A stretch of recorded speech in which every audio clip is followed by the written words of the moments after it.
now I'm sure we have a belief in it too.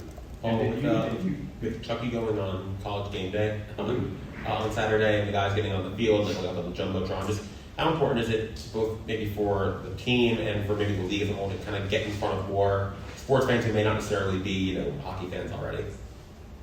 I just think it's important we share in the community, and that the professional, it's not just the professional. I mean, I don't know if college sports is amateur.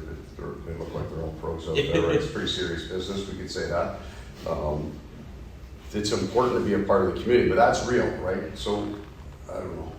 We got a pretty serious fantasy football thing that goes on in our room. These guys are dialed in, so I listen to that. I don't know anything about football.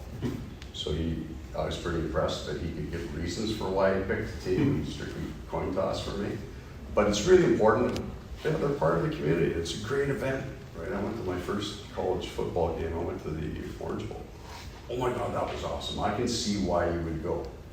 So it's important that we're a part of the community, but it's real. It wasn't a marketing plan by the Florida Panthers. A whole bunch of Chucky was going, so a whole bunch of guys wanted to go to the game, so they all went, right? That's more, when our team travels and they go up the road for dinner, there's always a big bunch of guys going together. It's rarely 2 or 3, and that's only at the end of the trip where they're just trying to eat and go to bed. We have that in our room. They kind of travel as a pack and they enjoy each other. Have you ever met the Hurricanes head coach, Chris Paul? Because he talked on the radio yesterday and was very complimentary about the way you guys play and stuff. So he's clearly watched it at the very least. So. Well, we watch other sports. I do watch more press conferences and things like that. So I think for the most part we're pretty honest bunch of guys. We wouldn't give you all the details, but you can kind of tell the theme of where a team's at or what they're going through a lot of times. I'm interested in the words that they use, right? And then I like to listen to the players talk after to see if they're using the same words, or if they're saying the same thing with different words. Like, how is the message? So I do watch that just for my own weird enjoyment. Just a couple quick things back on the. Yeah. So is that something you've done always, or did you just decide when you got there that you're gonna?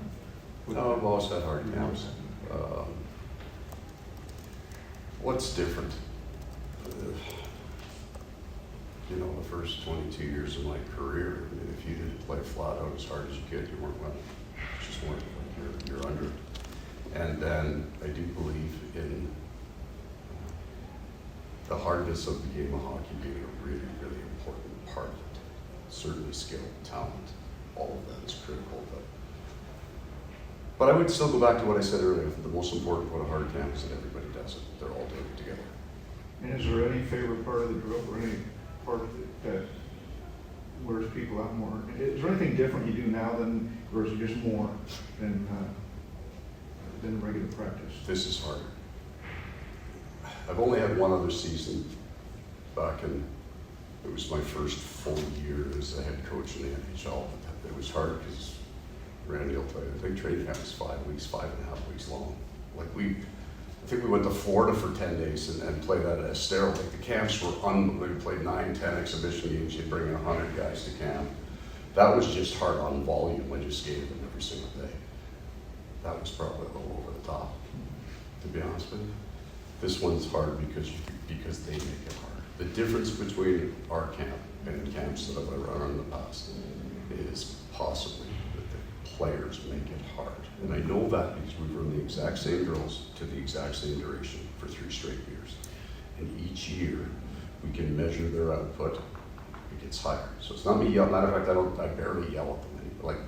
Not even yell. How do I? When you're skating at the end and you're barking at them to keep the intensity level up and you're going, I barely do that anymore. Because they just go as hard as they can. And I can see their stuff. He's got no more to give. And they find a way to work hard. So that's when the players are driving the bus. Right? They all know they got to go through it. They push each other through it. So our camp has gotten harder each year. This will be the hardest camp that they've gone through, and they are going to be the reason why. You said goodbye to 20 players today as you're starting to trim down the roster.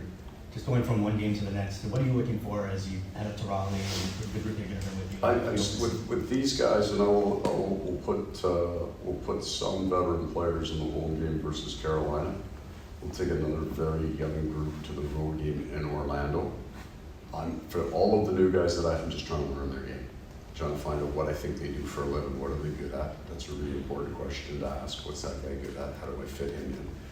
The returning players that we've had year over year, I'm just trying to kind of anecdotally measure how much better they are. Do I think they're fitter? Are they stronger? Are they grasping what we've done? We're looking for progression, try to measure that. And then there are a band of players that you're looking at saying, okay, that guy's a potential call-up. How would I play him?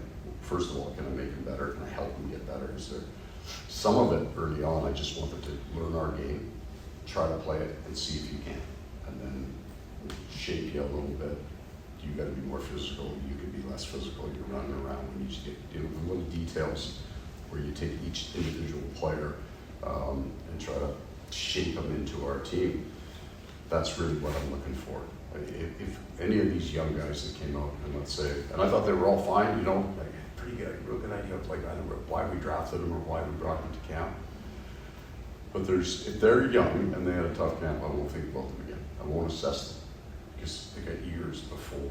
So if a guy had a tough camp, that doesn't mean his career's over at all. He's just got to go play back to junior, or he goes his first year pro, or whatever that is, get another year. So you really do go through the stages here, especially because we haven't, drafted a high first-round pick that comes in and has a legitimate chance to make our team. We don't have those players. All our first-round picks are playing on our team. Paul, do you notice a difference, and obviously with your team, but with these guys that were here last year that went to the Calder Cup Final with Charlotte, is there any similarity to your players that won the Stanley Cup and those guys now returning? Like we're working on that. Like we talk about that in the staff room, how we want Jordy's group to have the same kind of mentality and Jared's group to have the same kind of mentality in terms of how we treat each other. All of those things that we talk about with our players, we talk about with these young guys. It's really important to us. It's not just, hey, we're family here and that's the last time they hear it. They're also measured on that. You're not sticking around if you're not, unless you're the head coach. You can stick around a little bit, but you have to treat each other a certain way. So we do watch, and I would say yes. The benefit of going to the Calder Cup Final is you watch those guys who played together on the ice, and they're tight. They'll go through our practice and joke around a little bit at the same time. They get it now. If you go as hard as you can, you get to have fun. And they've been here a year, so not everything is brand new, but that run for them did pay that. You can see that with how they move around each other, how they talk to each other.